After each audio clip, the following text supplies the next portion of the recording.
Whoa, it'll get sideways real quick.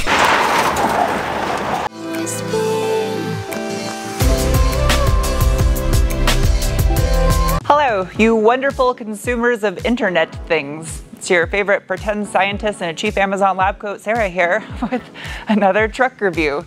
Today I have the all-new 2022 Ford F-150 Lightning, and on top of that, this is an XLT trim. It's about as base as you can go while still having the extended range battery. Normally when something has a unibrow, I have the compelling urge to pluck it, but this one, no. I like light up unibrows. Someone's gonna glue a glow stick to their face now I said that. This new F-150 Lightning weighs in at 6,590 pounds, which is this many kilograms. And my lift's capable of lifting 7,000 pounds as it is rated. That's a 400 pounds margin of error of me becoming squished. While strategically planning my escape route, I'm gonna take a look underneath here. This one does have the max tow package, which will tow 10,000 pounds. That's this many kilograms. I don't know how long the battery will last doing that, but that's pretty impressive. Is that the same? No, it's not the same wheel. It is an alloy though. But yeah, this is wild looking. I'm so used to seeing pickup trucks with a solid rear axle, but no, you can see the massive rear electric motor. It has a big skid plate to protect it. That is f***ing huge. Look at the size of this trailing arm. It's all one big piece of aluminium. You can get a better look at it here from the front angle. This thing is huge, and there's two mounting points on the frame. You can see the inner part of the trailing arm mounts to a cross member right here. The Lightning has an independent semi-trailing arm rear suspension with coilover struts. Look at the size of these mounts for the rear electric motor. I mean, that is like as big around as a grapefruit where that bushing is at. It's all steel up here to the fully boxed frame. That is wild. Now this does have a electronically controllable up on the dash mechanical locking rear differential in an EV. It's standard on all models of the F-150. That's actually pretty cool. Now this one does have the extended range battery pack, like I said before, which is 131 kilowatt hours. The non-extended range is only 98 kilowatt hours. You can see right here from the side view, this is the actual battery pack itself. It's about 6 or 7 inches thick. Down below it though is all of your skid plating. There's actually a little air gap above it. When I did the review of the new Hummer EV, there's a link up above to that if you guys want to check it out. One thing I did not get to see was the underside of that and how the battery was protected, considering it's an off-road vehicle. This is not as much of a dedicated off-road rig, but I will say I am impressed so far at how much effort went into protecting that battery cell. Because you know people are going to yeet this fucking thing off-road when they buy it. What the hell is this? What is in there? I don't want to stick my hand in it in case there's some spiders. There is nothing inside them. It's just hollow. Normally not a big fan of running boards on pickup trucks, but if you look at these, they're about the same height as your battery pack under the truck. This front skid plate right here that you're looking at, if I stick my camera up inside there, there's all kinds of little orange packs right here for the electrical system. And that looks like a coolant hose right there because these are liquid cooled batteries as well as the electric motors. Now up front, this truck has a double wishbone front suspension with a coilover damper. Unlike the rear, the upper and lower wishbones are made out of steel. They're completely boxed all around. I don't really want to call it box because it's round. It looks like a bone. It's like a robotic dinosaur bone. So you follow the front CV axle, you can see it goes right into your electric motor. What the hell? This is foam. That's weird. The whole thing is covered in foam. It's so soft. The steering rack's also real easy to get to if you remove this lower skid plate. Well aware of the fact that I would have been squished to death like 10 times already if this thing were to fall. But you put this all the way up in the air, it's like overwatering a Palo Verde tree in a monsoon season. They get too tall and bushy up top. That's it for that done science, Sarah. The front anti-sway bar measures in at approximately 27 millimeters. Look at this, cat-like reflexes. Huh. Are you shitting me? Ford, this whole thing is all steel skid plates, and then right up front, you go and put hairy cardboard?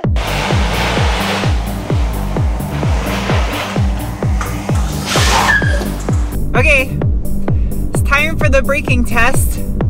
Let's see what this thing can do. No one behind me? Ready? Oh man. Ooh!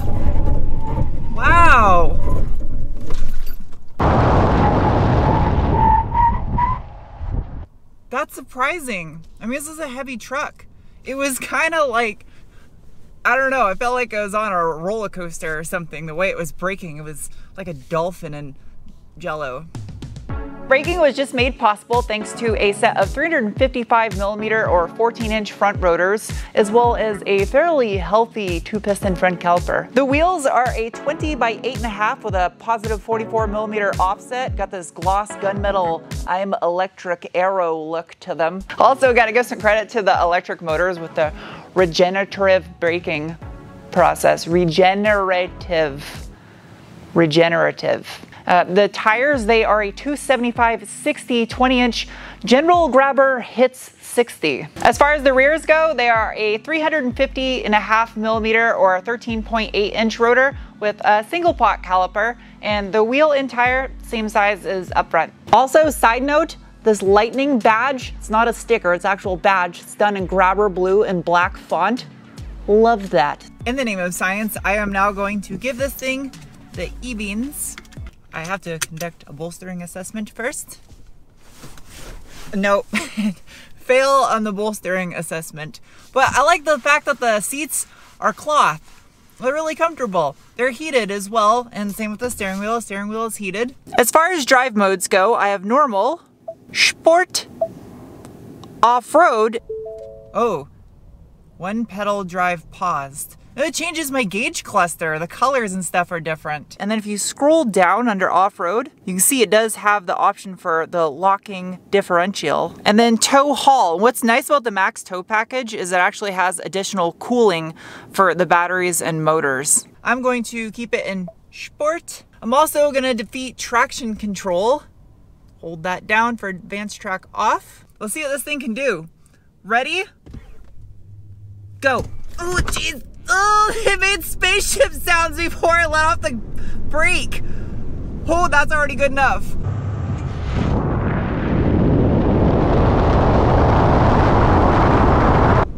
That's wild. I want to do it again. This is way faster than the original Lightning or the second gen. Hood pop. Magic. Up. I love this. Hands down, the coolest feature about this new truck. It's got a frunk, and underneath there's even more frunk. That's where you put your charge cable. Made in USA. That is crazy. And if you look under the lid, it's got a giant ruler underneath there, and it says 400 liters or 400 pounds. That just took eating my ass to a whole new level. There's actually little slots so you can stick it vertically, and it makes a little divider. You can put your groceries like that. Right here on the side, this one has the Pro Power on board. So it has a 120 volt, 20 amp, 2.4 kilowatt max outlet system. Look at all those plugs. It's got USB and USB-C. That's crazy. That's a cute little Easter egg. It's got 2 upside down corn dog people. Little points right here to let you know where you can hook up jumper cables. I cannot help that I'm a creature of habit, okay? So let's pretend you can see an electric motor with this frunk open. Anyway, this 2022 Ford F-150 Lightning is powered by not 1, but 2 3-phase permanent magnet synchronous electric motors that have a combined system output of 580 horsepower and 775 pound-feet of torque at 0 RPM. Ford, you done messed up. You put quick disconnect snapperdoodles, which makes this really easy to depanel. And people like me have to investigate what's underneath here. Can't just leave it alone. Aha! Cool. So there is your brake master cylinder. Oh, the coolant expansion chamber is right here too. They put that over here next to the brake master cylinder. That's really easy to access. I like that. This is wild. I'm literally sitting in the automotive equivalent of Rubbermaid Tupperware right now. You just remove this entire little frunk cubby and it's super easy access to everything mechanical in the front of this truck. Take a look at the passenger side over here real quick. See what's on this side. Okay, over here on the passenger side with that removed, you can see you got your fuse box right here. And other than that, there's not really much to see over here. It's mostly electrical components and port right there to charge the air conditioning. That's about it. As EVs get more and more common though, you're loud. Jeez. It'll be interesting to see what aftermarket companies come up with for performance parts for them.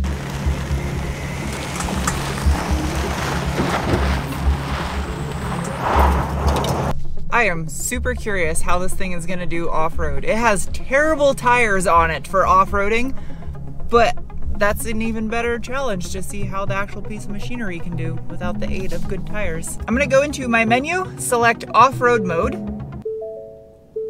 one pedal drive pause, and it automatically locks the rear differential. Take it easy the first little lap around, see what we can do. Go. Ooh. These tires are gonna be my Achilles heel though. I do not have any faith in them. So I'm gonna be a little bit easy on it. Whoa, it'll get sideways real quick.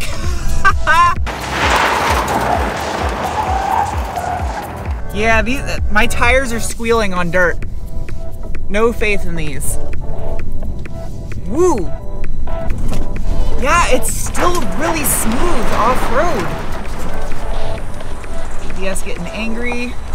It's still a big truck, that's for sure. This isn't a nimble little rally vehicle.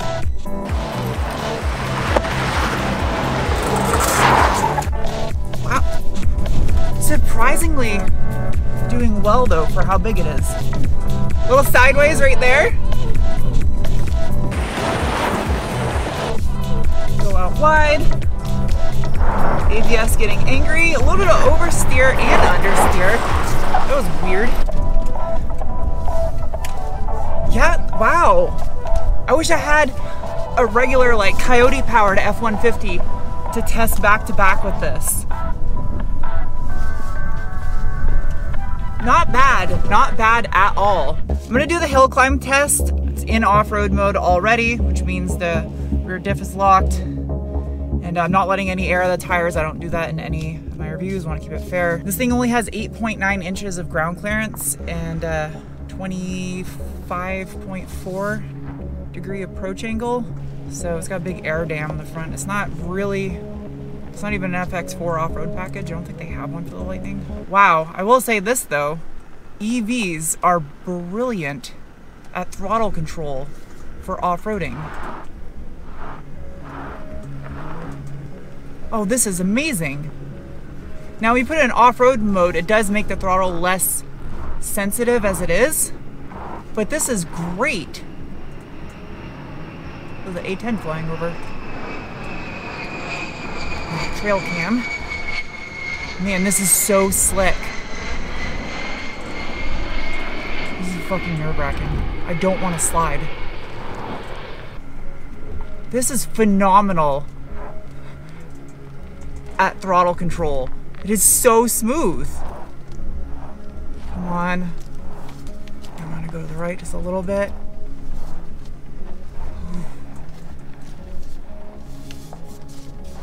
I am like shaking right now. I'm so nervous because these tires, this feels like I'm on ice skates. I have no faith in these tires right now. Starting to slide right there at the very end. Luckily I was all the way up the top though.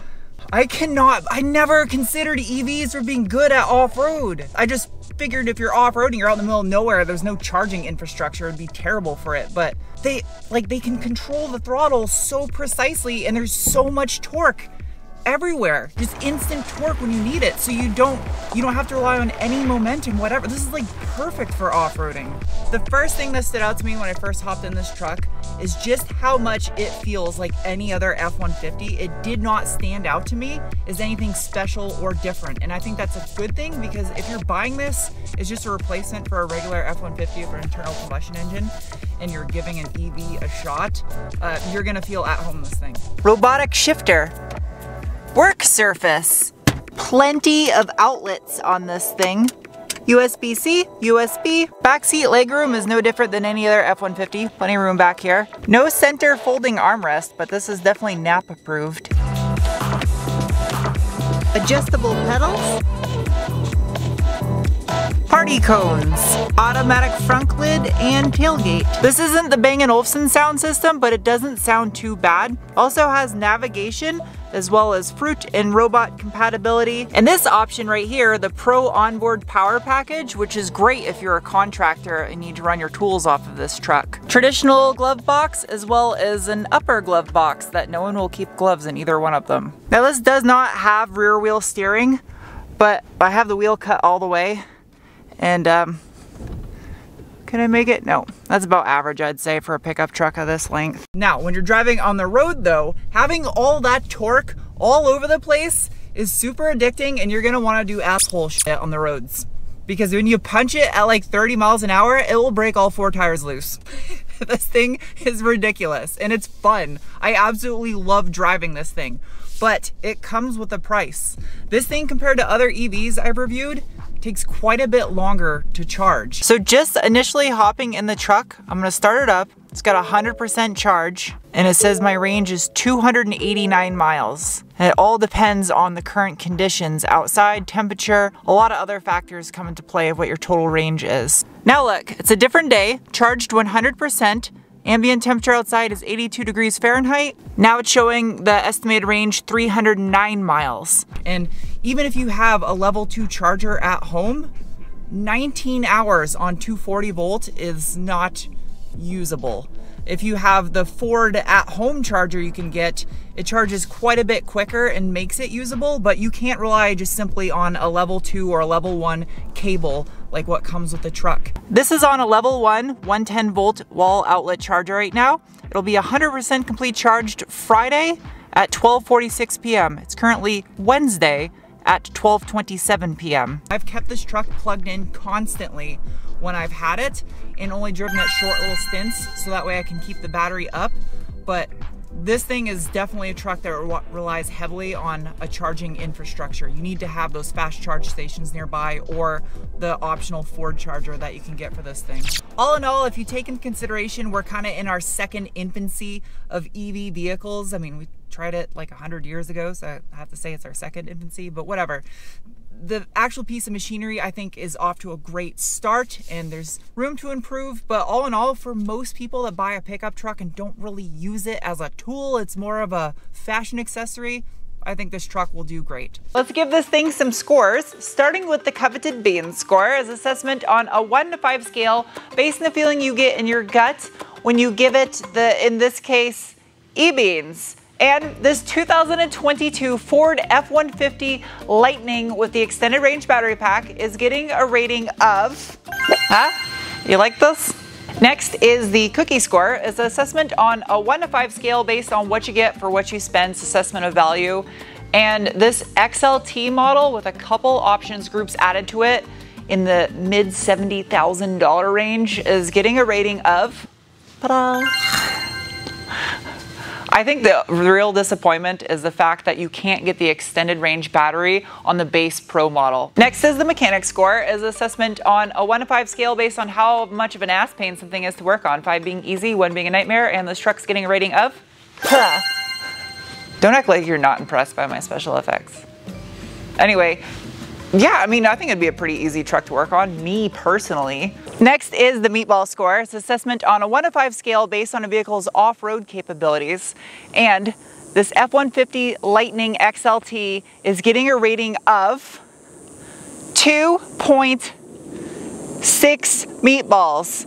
Lastly is that Penguin score. Assessment on a 1 to 5 scale based on how much I personally like a vehicle. And this truck right here is getting a rating of, I could be an announcer for an auction.